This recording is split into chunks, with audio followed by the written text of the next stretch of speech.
beautiful mama. Welcome back to part 2 of our mom guilt series. Today we're digging into the root causes of mom guilt so we can pull it out at the root. In case you're new here, I'm Shelly from Personal Improvement Academy.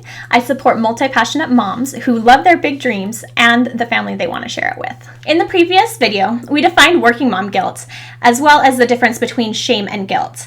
If you missed it, go ahead and hop over there to catch up and then jump right back here. First, let's talk about some external influences, because sometimes if an influence has been around you for so long, it starts to get internalized and it starts to become part of your belief system. Even though our society has changed a lot in recent years, some of the historical expectations have stuck around, even though they may not be serving us or our families anymore. For example, the expectation of women being the primary caregivers in the home, even though more often that responsibility is split. Traditional gender roles also play a huge part in this. Cultural influences can also play a role in mom guilt. For example, cultures that emphasize personal achievement and self-sufficiency might have higher levels of mom guilt than cultures that rely on the village to raise the child. Comparison can play a huge role in mom guilt. Have you ever heard the phrase, comparison is the thief of joy?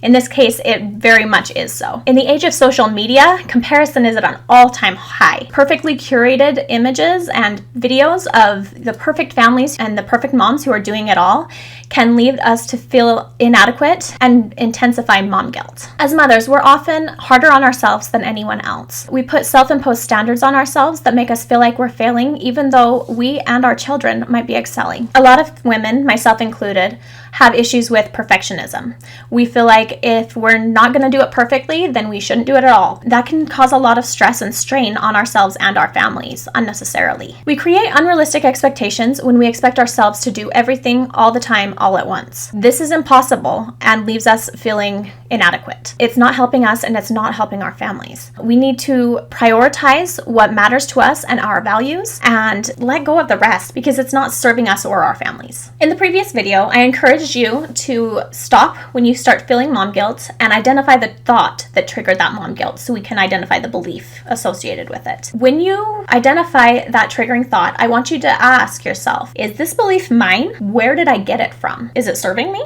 Is there a more helpful way to look at the situation? Recognizing where our unhelpful thoughts and beliefs come from allows us to be more intentional about how we perceive our situations and our choices. Now that we've identified where mom guilt and the underlying thoughts and beliefs come from, it's time to take the next step to learn strategies to overcome the mom guilt. Click on over to the next video on your screen where we will go over some actionable steps in the final video in this series. Can't wait to see you there. Thanks so much. Bye.